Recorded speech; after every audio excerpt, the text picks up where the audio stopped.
After they fell steadily over the winter, mortgage rates have risen again. Here's what you need to know.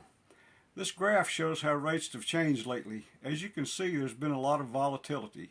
Any rate changes can impact what you end up paying for a home, and that's why some people are wondering if it's still a good time to buy. But here's the thing. If you're thinking about pausing your home search, you may want to reconsider. This could actually be an opportunity to buy the home you've been looking for. The rise in rates is leading some potential buyers to delay their plans. That means if you continue your home search, you can take advantage of less competition from other buyers, and that's a strong opportunity when there's so few homes for sale. One other factor you may not have considered if you own a home now is the amount of equity you may be sitting on. 68% of all Americans have either paid off their mortgage or have at least 50% equity. By selling your house and leveraging the equity, it could be easier to pay for your next house.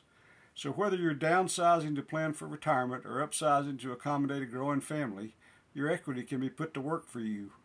Want to talk more about your options in our local market? Reach out to us today, Cummings and Jim Lee at Remax Shoreline. Thanks for watching and have a great day.